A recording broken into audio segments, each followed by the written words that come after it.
It's time for RealAg Radio on Rural Radio Channel 147 on Sirius XM.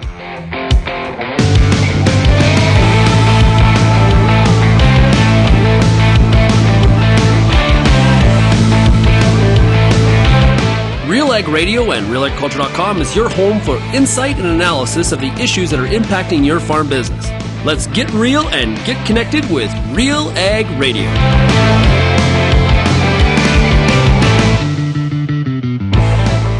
Welcome to RealAg Radio here on this Tuesday, November 21st. I am your host, Lyndsey Smith. Yes, I'm back. Did you miss me? One whole day away. All right, we're back to sort of our regular schedule. I'm actually going to be hosting the Thursday Rapid Fire as well, as Shaun is on the road. But tomorrow's show, super exciting, will be coming to you from the Agriculture Excellence Conference happening here in Ontario. So check that out for sure. We've got a great lineup for today's show. I'm super pumped about it.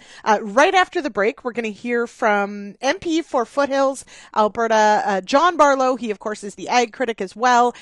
We are anticipating quite a bit of interest in tonight's meeting of the Senate. Perhaps a vote on Bill C-234 is going to happen. We shall see. But Mr. Barlow is going to join us to talk about why this is important, the frustration over this bill not moving forward, and I'm going to ask him as well about Bill 355, have to remember which one it is. This is also a private member's bill. This one is focused on banning the export of live horses for slaughter.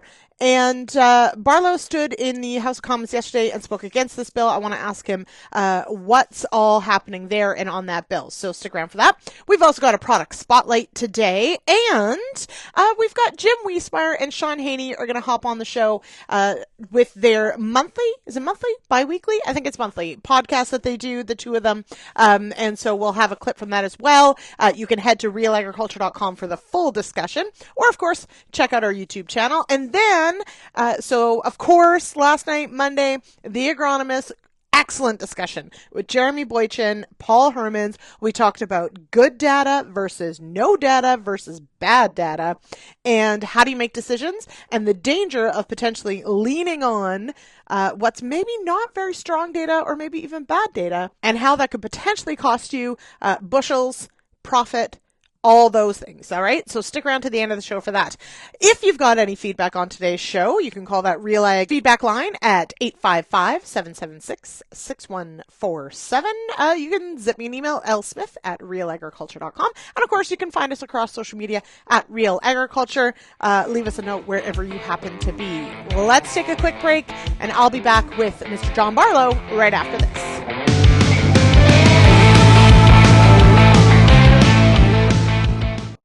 Managing your inoculants just got easier with Lalfix Start Spherical Pulses from Lalaman Plant Care. Get increased nitrogen fixation and phosphorus availability for any pulses you grow. Its high porosity granule provides improved handling and accurate metering, so it's easy flowing and virtually dust free. It's the only inoculant you need. It's Pulse Perfect.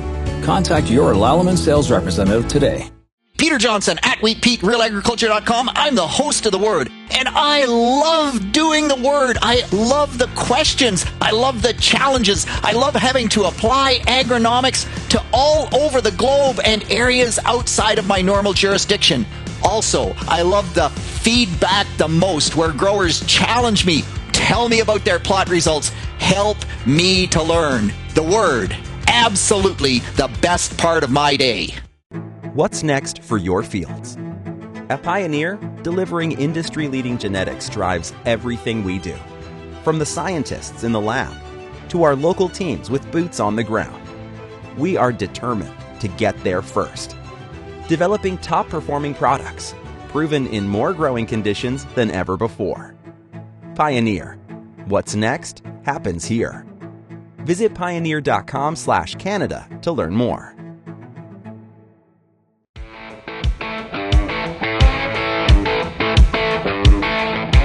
Welcome back to RealAg Radio here on this Tuesday, November 21st. I am your host, Lyndsey Smith, and this segment is brought to you by Blackhawk EVO from New Farm. Blackhawk EVO herbicide is the next evolution in pre-seed burn down. powered by Duplasan, Blackhawk EVO delivers fast, flexible, and complete control of early germinating and winter annual broadleaf weeds. All right, today is a big day in Ottawa. We've certainly seen some rallies around the passage of Bill C-234. We are hoping to see the Senate address this bill tonight when they meet to get a sense of what's happening in Ottawa and where the Conservatives would like to see this bill passed. We go now to Mr. John Barlow.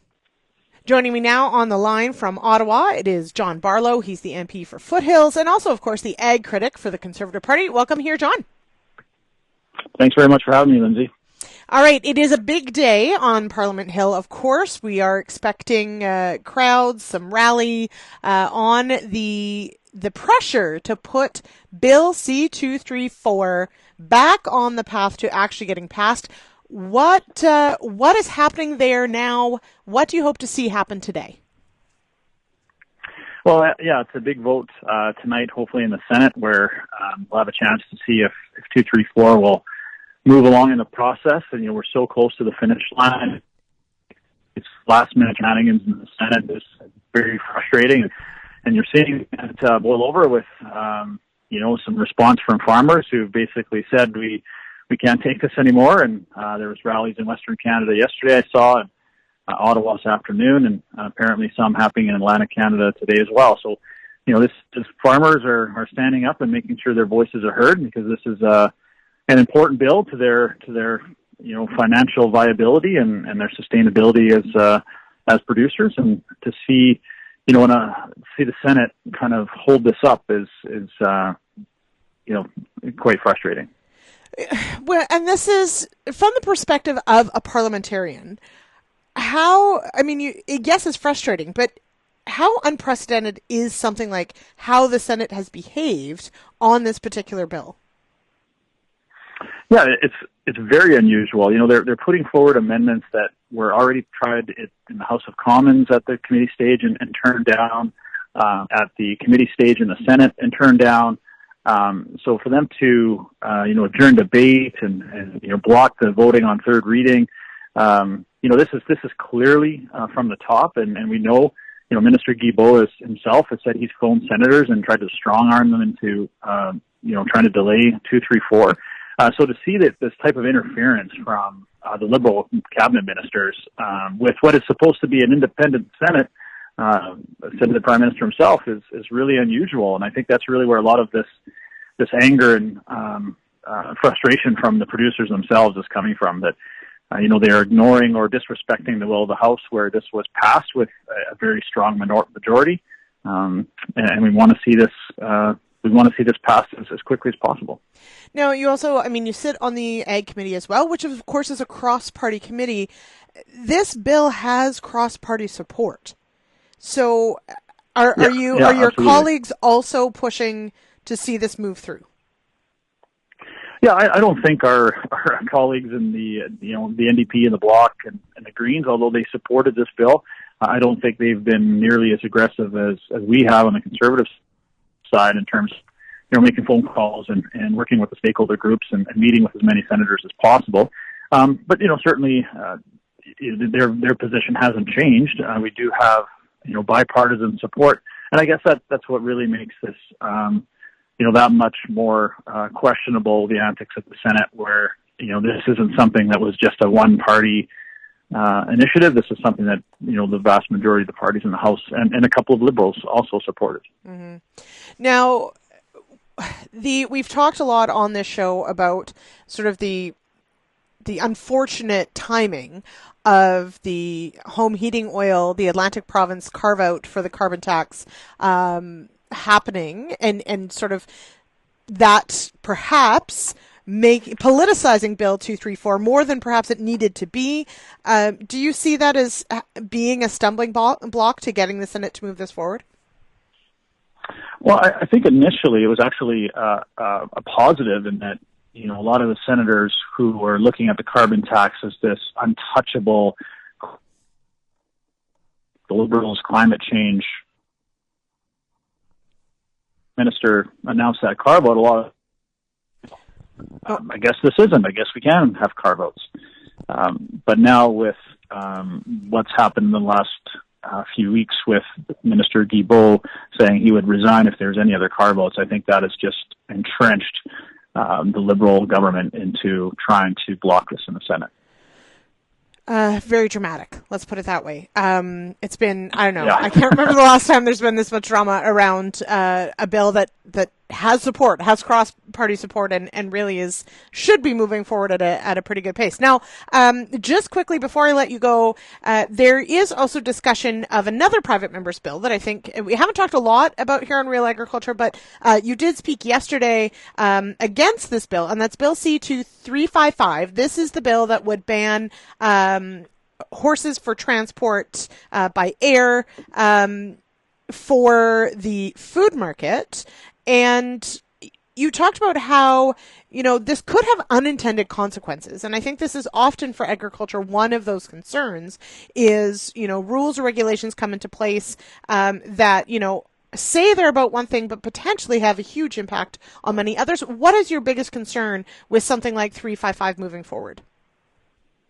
Well, I think with 355, it's a very good example of, the Liberal government not doing its due diligence and reaching out to the various aspects of the agriculture industry. This was, my argument here basically is, we can't be having legislation in the House of Commons that is based on emotion, on niche activism, and trying to appease, what is some animal activists, where we have to ensure that legislation tabled in the House of Commons is based on sound science, based on data, and based on testimony from the experts who understand the various aspects of this particular issue.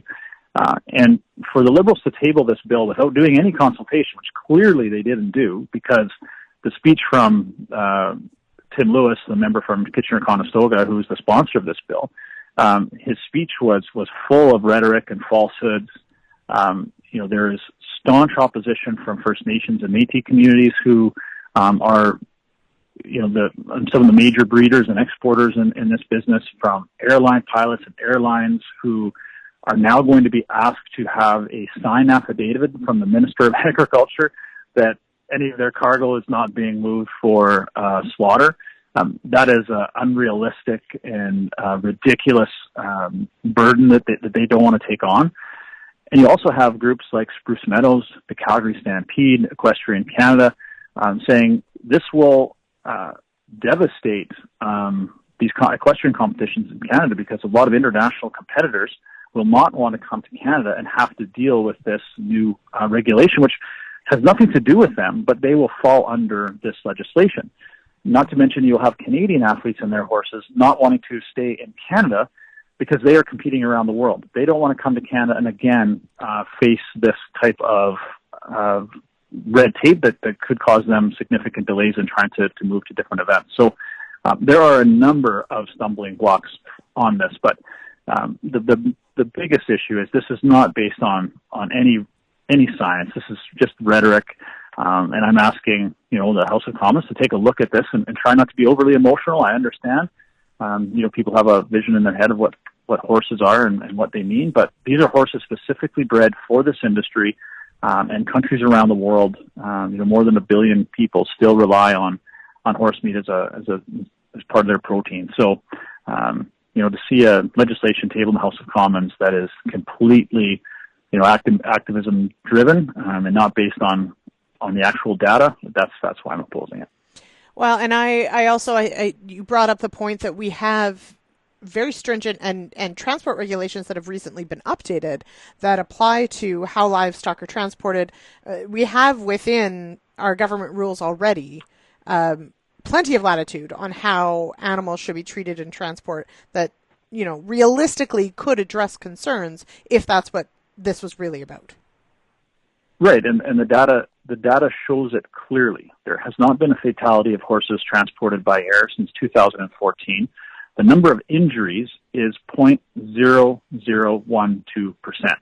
I can't imagine a safer and more animal welfare-driven mode of transportation than what is already in place by the Canadian Food Inspection Agency, which does a review of all of these transportation. They're at the airports, they're at the feedlots to ensure that all of the regulations are met, and our regulations in Canada far exceed the international standards. So in the preamble to this bill, it talks about horses being forced into cramped containers. That is just simply not true. That is just simply not true. And for a bill to be tabled in the House of Commons, which is just riddled with falsehoods and not based on reality, and just completely ignoring the data that's in place, that Canada has very strict transportation rules in place to ensure then the animal health and welfare. The statistics speak for themselves, and that's what should be driving policy and driving legislation, not activism. Mm-hmm. All right, we'll leave it there. John Barlow, thank you so much for making time for me today. Let's see what happens with the Senate tonight with this vote on C-234. We'll be following along closely, of course, to see if we're up to more shenanigans or we see this bill move forward. Yeah, thanks, Lyndsey. I really appreciate the interest, and we're certainly hoping that farmers and ranchers and producers, I know they're busy. They're always got things to do on the farm, but this is an opportunity for them to step up, get engaged, be vocal, and ensure that their voices are heard on a very important piece of legislation that the vast majority of what's unanimous in all commodity groups in agriculture support this bill, and we need them to get up and make sure their voices are heard. So get engaged, get vocal, and we'll hope to see them out at some of the rallies. All righty. Thanks so much. We'll talk to you again soon. Thanks, Lyndsey. We're going to take a quick break, and I'll be back with today's Product Spotlight with Farmer's Edge right after this.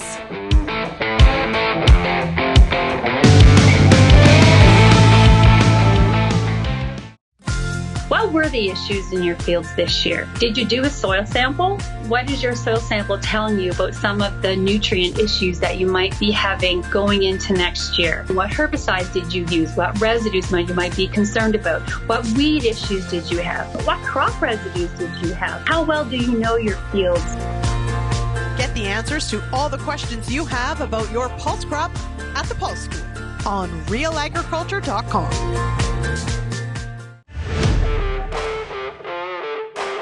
As a grower, you spend a lot of time focused on the details. And sometimes it's only after harvest that you can step back and see the bigger picture. At AGI, we spend a lot of time focused on details too, making sure you can store your grain how you need to and move it when you need to. Learn more at aggrowth.com.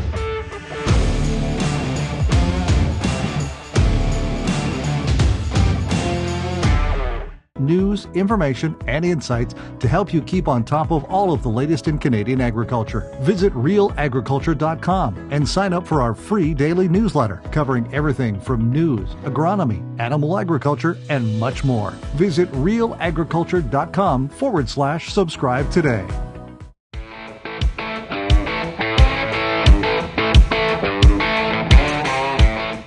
Welcome back to RealAg Radio. It is time for today's Product Spotlight.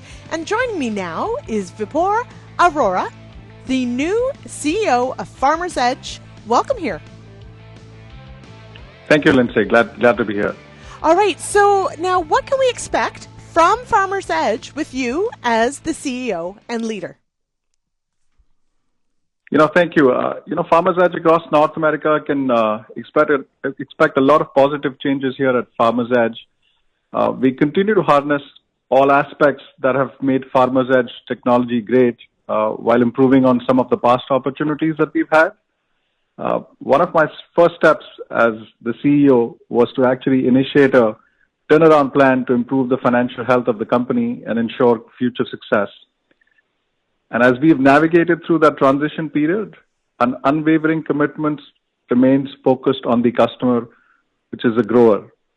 And therefore, every decision and innovation that we make is driven by the dedication to providing absolutely unparalleled customer experience.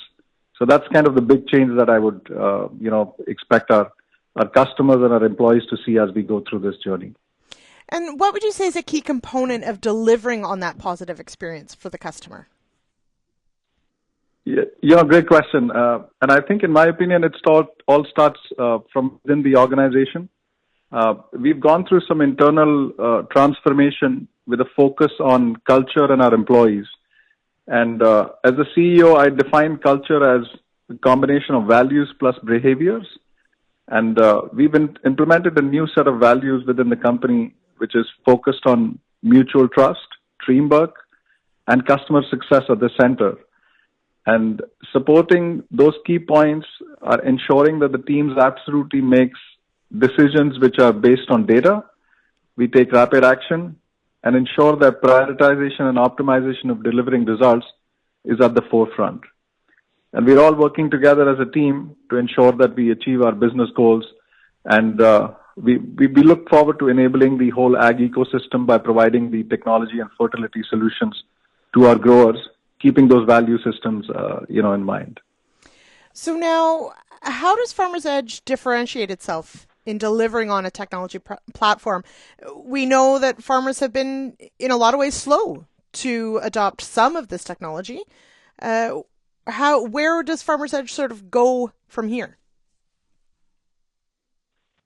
Yeah, we are not just focused on building the technology. The big pivot that we are making is now we are actually focused on the end customer. We are talking to our growers and implementing their feedback directly into the roadmap of our technology. And customer feedback has driven now the development of a more intuitive and seamless experience. And we have a ton of significant upgrades into our Farm Command platform, which include, and I'll name a few here, which include a redesigned, dashboard, field first navigation, push notifications, map consolidation, and quick actionable insights at the click of a button. Because, we at Farmers Edge understand, and as a new person coming into agriculture, I understand it absolutely clearly that if there is no financial benefit to the grower, it is hard for them to make a commitment. And, if there's no economic benefit, we are not able to kind of really help them use the technology services, which is basically the new thinking that we have at Farmers Edge, which is we want to create these solutions which are able to provide, economic value to the growers, whether it's from an input standpoint, the cost of input standpoint, or their yield. And that is what essentially we are focused on. And how then will Farmers Edge allow farmers to maintain relationships with their network and improve the speed of doing business? Yeah, another great question. And I want to be very clear that at Farmers Edge, we are not in the business of competing with ag retailers or independent agronomists. We want to be complementary. And, we absolutely understand that these relationships are important. And we are not intervening with the farmers and their trusted advisor or supplier. Instead, we work closely with these advisors to offer agronomy technology solutions to really help empower them to better serve and, communicate with their customers. So if you're an agronomist, listening to this show, please reach out and see how we can help. And I guarantee that we have something in the digital fertility or soil services, segment to suit your business. So please reach out to us at info@farmersedge.ca. And the other thing I would say is Farmers Edge has Commodity Ag, which is going to become the North America's first ever transparent third-party marketplace in 2024. And Commodity Ag will offer a wider selection of product categories, bring all the local retailers under one roof, and, will have easy fulfillment and easy collaboration, not competition, with the local retailers. And all of this is while supporting the local crop input, business farmers have supported for years. So, look forward to our expansion in the Canadian marketplace in early 2024. All right. And as you mentioned, what is that email address if people have some questions, want to reach out to Farmers Edge? Sure. It's info, I-N-F-O, @farmersedge.ca. Perfect. All right. Well, thank you so much for joining me on the show today. Thank you for having me, Lyndsey. Appreciate it, yeah. All right. We'll be back with more RealAg Radio right after this.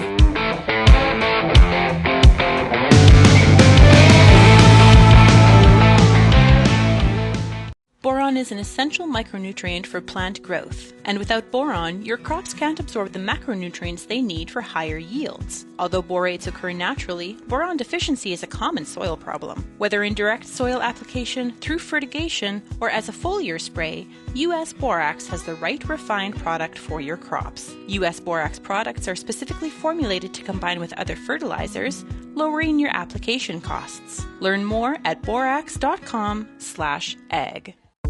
You know, there's a reason we call it the Corn School. Videos on everything from planter setup, weed control, field trial results, yield strategies, and so much more. The Corn School on RealAgriculture.com has the information and advice you need to help you succeed. Brought to you by Pride Seeds and BASF, Corn School episodes are available at cornschool.com, from realagriculture.com, or as a podcast from your favorite streaming service. Download the latest podcast today.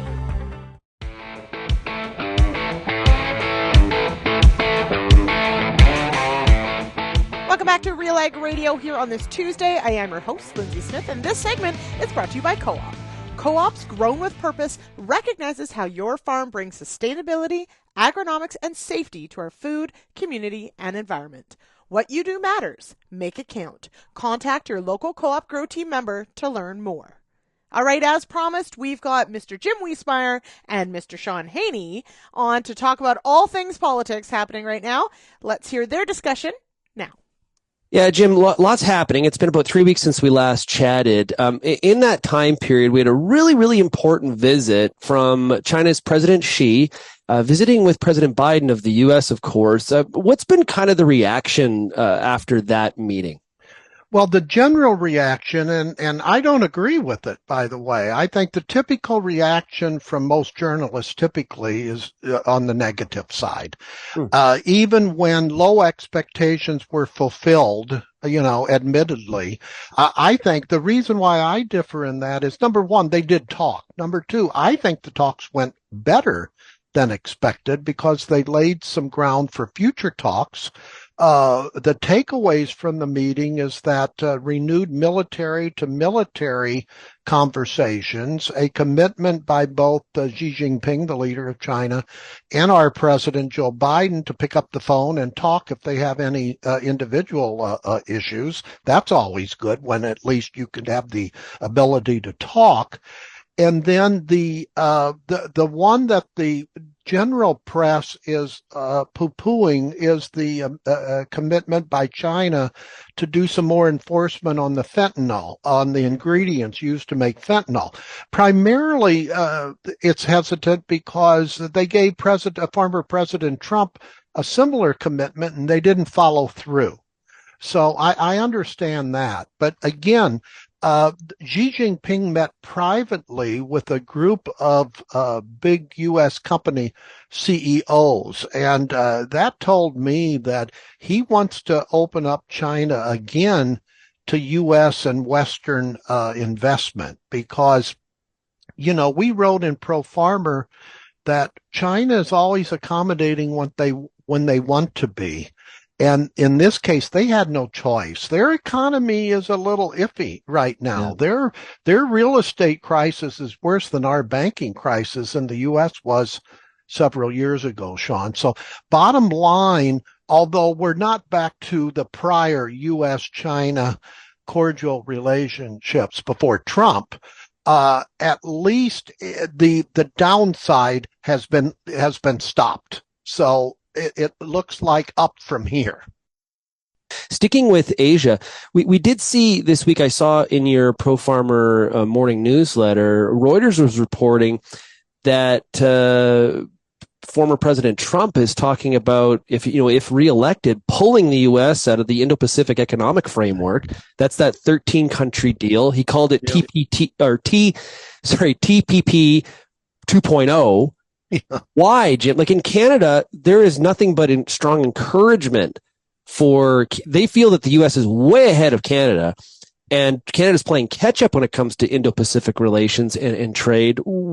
Is this just more of the same kind of anti-trade rhetoric, or what's driving this? Well, it's kind of anti-trade rhetoric that was traditional trade policy, and also if Biden was pushing it to whatever degree, Trump will be against it, and vice versa. I mean, that's the era we're in right now. If one party proposes one thing, then the other party is against it, which is silly. I'll tell you, I just recently came from a series of speeches throughout ag country, and the farm groups, and a lot of farmers are concerned about, while they may like Trump's overall policy, he could be much different in a Trump 2.0 administration, especially when it comes to trade, because he has said, as only how Trump can say it, his first week in his second term would be a 10%, at least a 10% across the board tariff on all imports. Well, he doesn't think countries will retaliate, and U.S. agriculture relies a lot on exports, and we already have now consecutive years of record ag trade deficits. That is bellowing out to officials, or should be, and in Congress, that you need to change your trade policy to get more access for U.S. agriculture, and that's not where we're at, either in the Biden administration or in any second Trump administration. So there is a lot of concern, and it's realistic. Yeah, that seems to be the opinion that is really stuck to Catherine Tai, the USTR, and President Biden, is that there has not been a lot of focus from the U.S. perspective on finding new market access for U.S. products, which I've said to you before is so ironic, because in Canada, it's more like, hey, we have all these deals. Why don't we ever enforce them? Which seems to be more of what Tai is trying to do. So yeah, it's interesting, the different perspectives. But Catherine Tai was supposed to be a little bit more like Robert Lighthizer, just maybe a softer version. And there has been a little bit of a different tact from her perspective, hasn't there? Yeah, for Tai, she tells farm groups, she says, hey, we hear you. We hear you on the market access, but the prior approach just did not work for other sectors in the U.S. economy. Right. So we're going to focus on that as opposed to agriculture.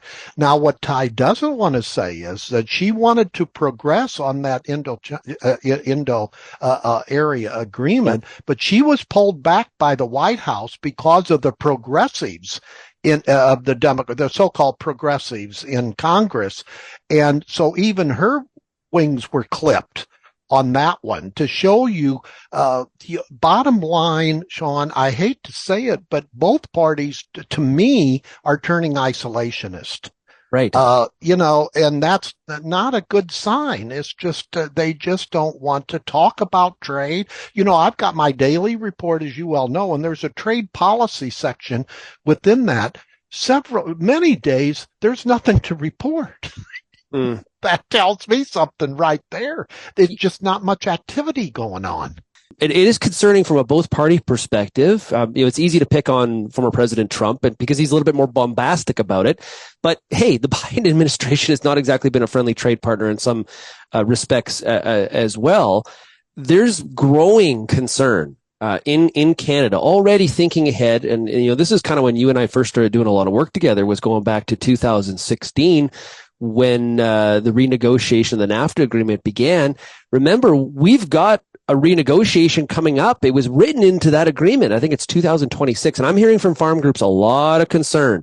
Biden or Trump or whoever, there is concern about what that renegotiation really looks like, Jim.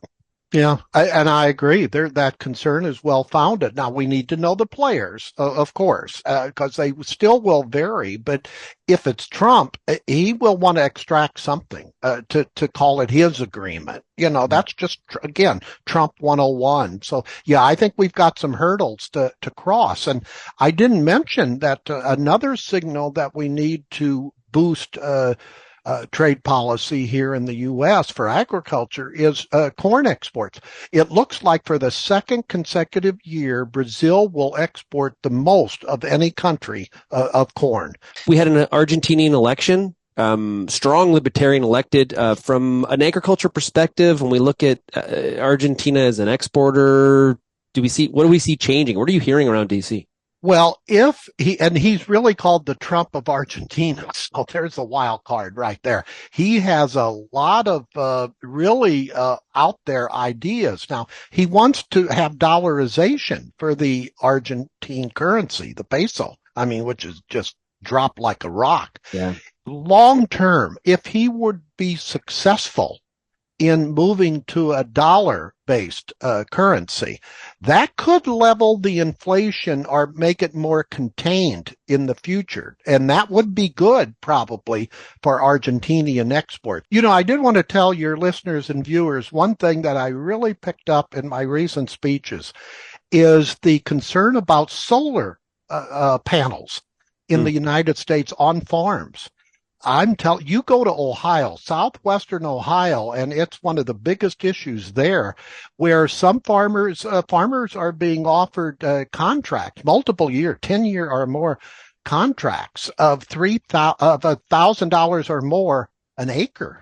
Right. You know, so, but then the sensitivity of that is the visibility. You have these solar cells all over the place. This is good, solid ground being used for solar cells.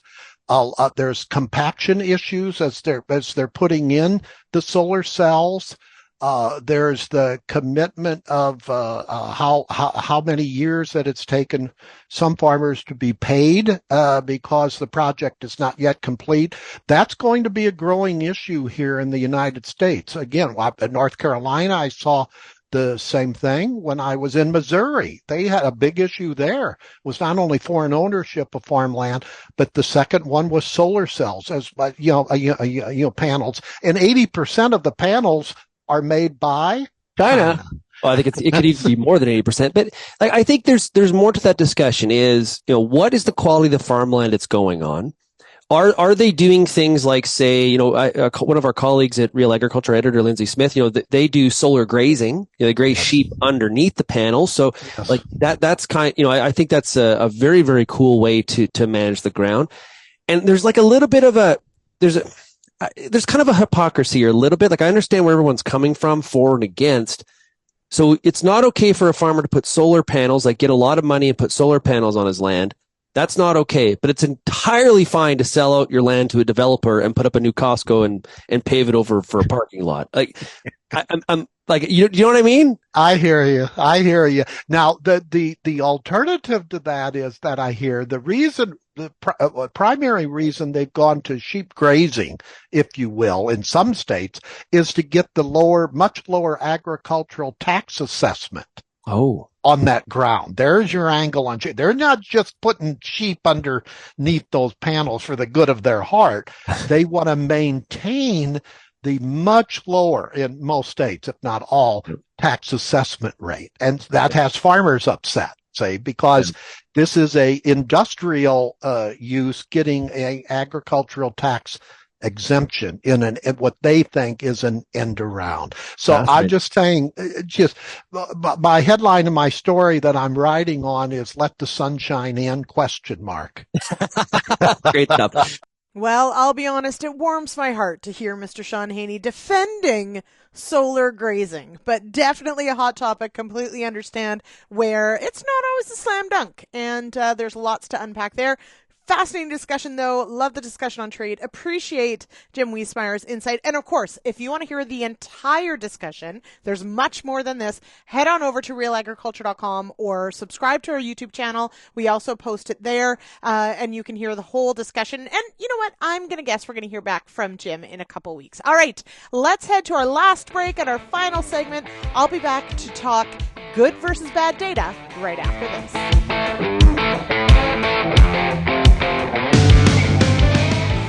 Canola is more than just a pretty face in the prairie landscape. It's a big business, both here and around the world, that requires you to be informed and up to date on everything it takes to grow a successful crop. The Canola School on RealAgriculture.com has an expert library of video resources covering markets, agronomy, and more to help you grow a healthy and profitable canola crop. Visit canolaschool.com today. Brought to you by BASF Canada and Invigor Hybrid Canola.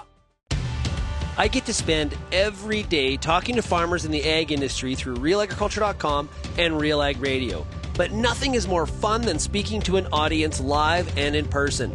If you're planning an ag event, book a Real Agriculture speaker to make it a successful and memorable experience. Email shaney@realagriculture.com and you can book myself or any other Real Ag personality to speak at your event. Bring your audience all the fun, insight, and energy of Real Agriculture.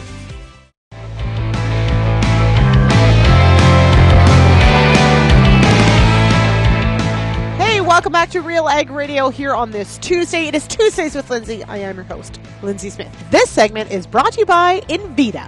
Invita bridges the nitrogen gap all season long, enabling your corn crop to fix the nitrogen it needs from the atmosphere when and where it needs it most. Let Invita set your crop up for success by requesting it from your local retailer. All right, if you follow along at all, you'll know Monday nights are for the agronomists. And Mondays, I host a live stream, 8 p.m. Eastern. You can find it on Twitter, YouTube, Facebook, or realagriculture.com/live. Every time we go live, you can head there and you'll find it. So there you go. Bookmark that page, y'all. Anyway, last night we talked about good data versus bad data versus no data, how it can impact your decisions, how to gauge good data, and if you're going to set up your own trials, what you might need to pay attention to make sure they're successful. So joining me for this discussion, I've just pulled a little clip, is Jeremy Boychyn with Alberta Grains and Paul Hermans with Corteva. Here's part of our discussion. You can hear the rest of it, of course, at realagriculture.com or on our YouTube channel. So now Jason's asked some really good questions, and we are going to talk about yield monitors and weigh wagons and that as well. So I'll hold on that one, Jason. But your second question is a very good one, and I'll put this, Jeremy, to you first. But Paul would love to hear your thoughts on this too, because it sort of weighs into that exact example of just a variety's performance in different areas. What is the right number of replicates, or does it depend more on the number of sites that we're testing? This is a great question. Jeremy, I'll start with you. In general, when we're implementing on-farm trials, we're targeting somewhere at least 3 replications. And that's because we know that across the field, where each of those replicates are hitting, there's going to be variability between those 2 plots. And what we don't want to see is massive variability between those same treatments across those locations. We know we are going to see that. So that's why we need to implement more replicates. So when we get that variability in those different locations, we can become more confident in essentially the average number that comes from those multiple replicates.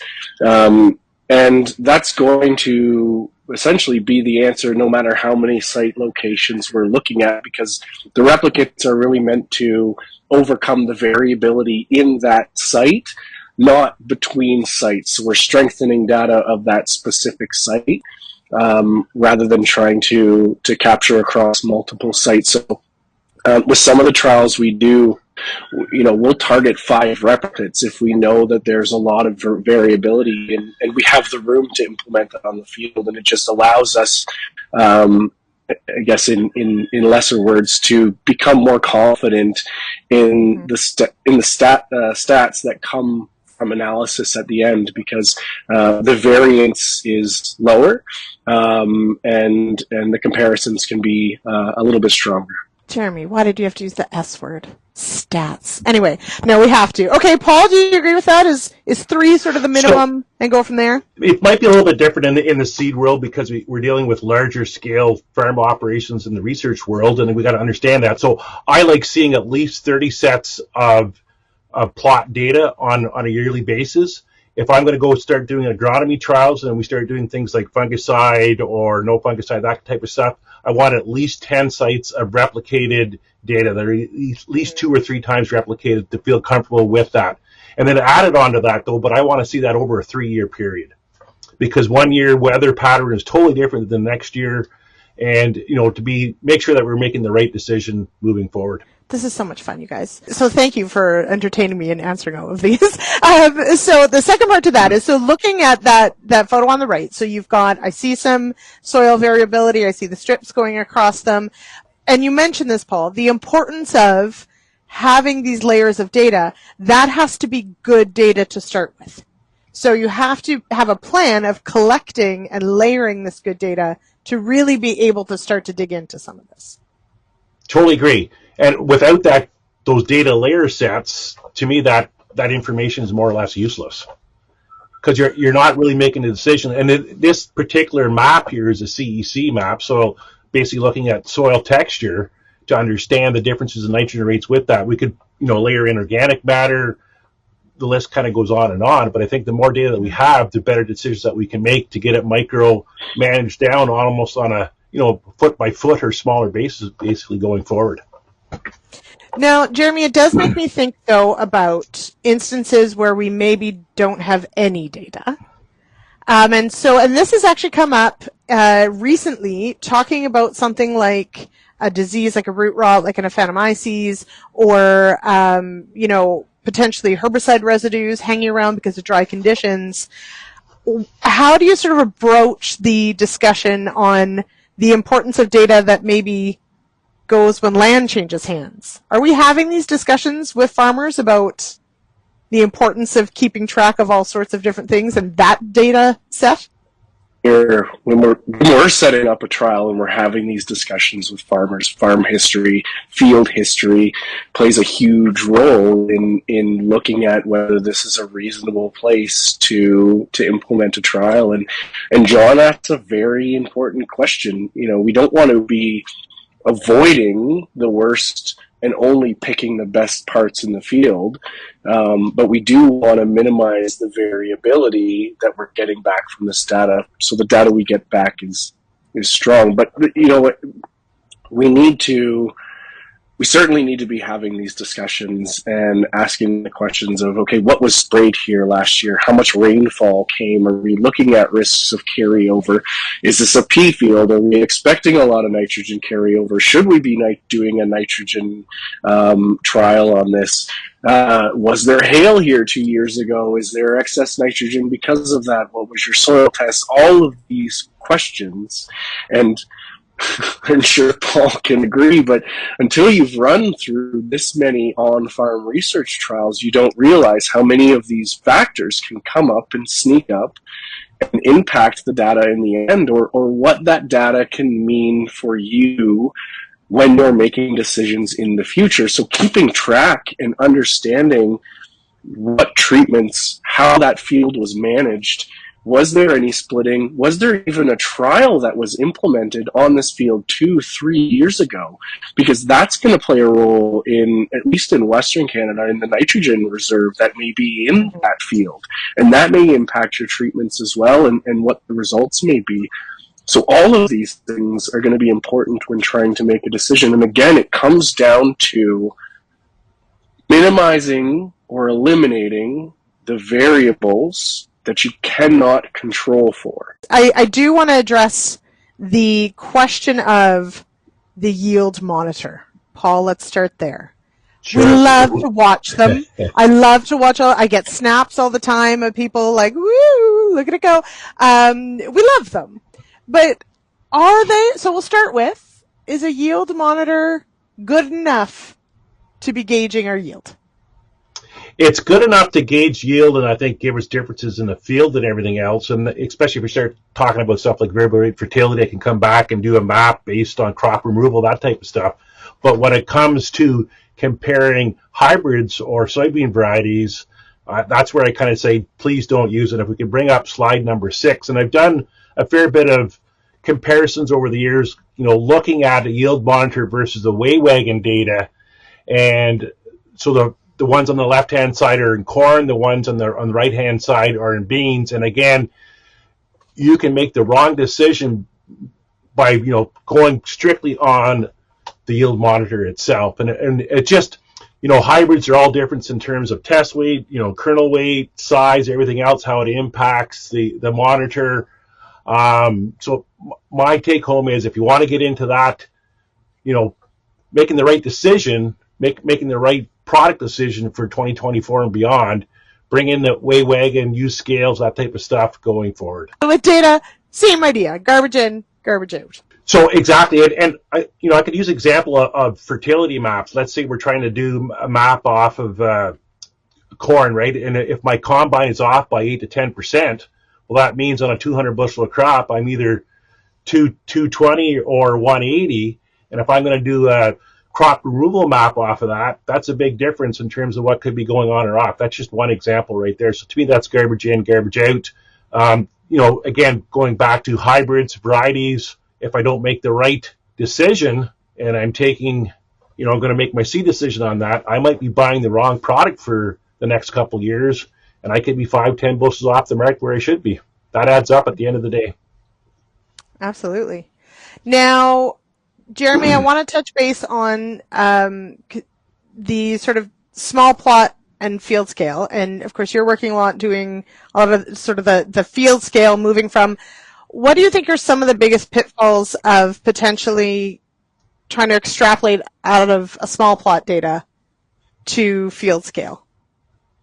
Question. When we're dealing with small plot, the scale of reference in that we're pulling data from is much smaller. That helps reduce the variability that we're dealing with, allows for more accurate data. So it's what we really want to be doing is using this data in combination with each other, right? We want to be, if we're looking at potentially implementing a new practice and somebody comes and knocks on our door and says, hey, you really should be trying this or doing this, the first step should be digging into some of that small plot research. Is there some unbiased third-party research that can give me an indication, an idea of what the results may be on a small plot trial? And then taking that information and saying, okay, well, what does this actually look like on my farm? How do I potentially implement this to test the same question and see whether I'm aligned? But obviously there is risk to doing that because, as Paul mentioned earlier on, you really want to be asking this question over multiple locations over multiple years, because like the data he showed, the difference between 2023 and 2022 could create an enormous difference between 2 different years. All right, we're going to leave it there for today. Thanks so much for joining me on the show. So quick reminder, you've heard 2 pieces today that there is more to listen to if you head over to RealAgriculture.com, if you download our podcast stream, or if you head over to YouTube. So highly recommend it. I don't want you to miss out. But thank you so much for joining me today for this Tuesdays with Lyndsey. I will be back for Thursday's show doing the Farmer Rapid Fire, so looking forward to that. As I mentioned, Shaun will be at the Agriculture Excellence Conference with Farm Management Canada tomorrow, so you're going to hear a special show straight from that show tomorrow. If you've got any feedback on today's show, as always, call that feedback line 1-855-776-6147, or you can find us across social media at Real Agriculture. You can give us drop us a DM, send us a tweet, whatever it may be. If you've got a question, feedback, all those sorts of good things. Maybe you've got an idea for a story that you think we need to be chasing. Send that along too. We love it. Did want to mention this week, Agribition is happening in Regina, and I am a little jealous that I'm not there. It is a fantastic week, and our own Paige Holmquist Warner is there. She'll be showing cattle tomorrow, so find her somewhere where the beef cows are. There you go. All right, that does it for me for today. Everyone have a wonderful day. We'll keep you updated on what happens with Bill C-234 today in the Senate. We'll see if we got a vote. Alrighty, cheers everybody.